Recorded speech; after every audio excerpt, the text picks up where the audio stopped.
All right, let's talk about the Miami Dolphins. As we get closer to the start of the new league year, means free agency is right around the corner. The Dolphins have a lot of things to address. Fortunately for Miami, they've gotten some interesting and I think very important news that's going to involve mainly, of course, the most important position on the field. That's the quarterback position. We got an exciting update and why this should make Dolphins fans pretty excited for the future. But first, I'm Nick, and this is Saturday Morning Inspection.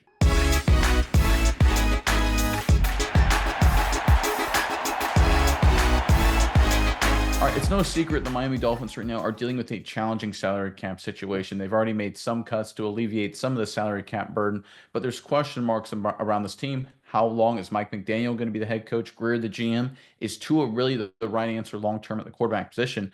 A lot of Dolphins fans, at least the ones we've talked to, have felt trapped. The good news is there's reports now that that's not the case, at least when it comes to the quarterback position and Tua. Let's jump into the first half of this. This is a tweet from Dan Graziano reporting a big change in the salary cap. Again, from the tweet, Graziano says the NFL today informed teams that the 2025 per team salary cap will fall in the range of 277.5 million to 281.5 million, way up from last year's 255.4 million dollars. Cap will have increased by more than 53 million over the last 2 years. And folks, this rate of change will not slow down. The cap is going to explode into 2026, 2027, and beyond. Now, what do the Miami Dolphins have to do with this? Because they gave Tua that big extension last offseason, they basically paid Tua based on 2024 dollars, and his hits against the cap will be on this new cap environment that's absolutely exploding. What does that mean? It gives them flexibility. It means if they want to cut Tua, if they want to trade Tua, if they want to restructure his deal, if they want to create more cap space through that restructure to get more weapons around Tua, they can do all of that, right? Because they now have the cap space to move things around to make it work. Prior to news like this and the hope for the future, the Dolphins, totally honest with you guys, were a little stuck because the Miami Dolphins just gave Tua that big extension. Now, thanks to this salary cap news, they've got a lot of flexibility, which means a lot of different things could happen at the quarterback position. Miles, I'm curious what your thoughts are on all of this. But first, Dolphins fans in the comment section below, what do you want Miami to do at the quarterback position? Do you want them to stick with Tua? If they stick with Tua, do you want the Dolphins to surround him with weapons? Do you want them to try and trade him, cut him, move on to the future?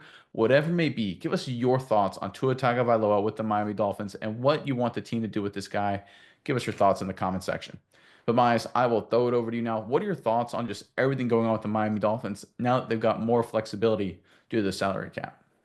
Yeah, Nick, I think the situation with Tua is now very interesting because it's like we've talked about the last few days what this new salary cap change has made. Like you said, this deal for Tua that they have made going forward, because like we said previously, salary cap, deals for quarterbacks are percentage based on how much of this their salary cap is.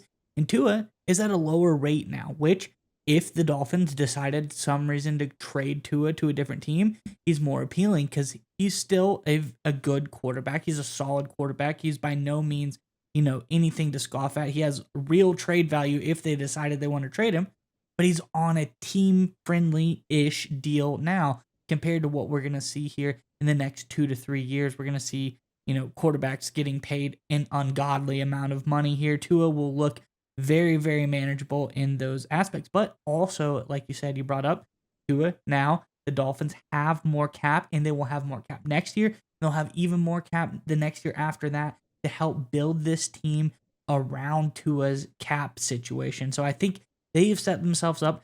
Obviously, I don't think anyone expected this to happen. These earnings with all of these streaming platforms and all of this kind of stuff has kind of been, unprecedented. It's new territory for the NFL, and the Dolphins lucked into signing Tua early before these things kind of started to steamroll, and now they're going to be able to benefit from it.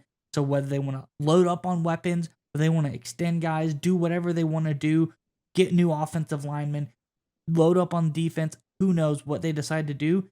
Now they have the opportunity, like you said, to do it. They've set themselves up unknowingly, but luckily have a very, very good situation. So I hope they capitalize on it because with what they've done with Tua, I think this Dolphins team is in a very favorable situation. And I think they could really, really make something special if they play their cards right. I agree 100%. And of course, the devil's in the details. It's going to be on Greer to execute and McDaniel to coach the team, of course. And that's obviously big concerning points with Miami going forward. They've been okay, but obviously the results in the big games have not happened. I still think Tua's the guy. I think when healthy, he puts up incredible numbers and his offense can be spectacular. Got to win some big games and got to stay healthy. Those are two obviously glaring issues. But the good news is for Miami is they actually avoided what teams like the Bengals have done with their stars. The Bengals waited to sign Jamar Chase, waited to sign T. Higgins. Now they're going to just get destroyed with this new cap accelerant because they're going to be forced to pay with these new salary cap basis at those positions.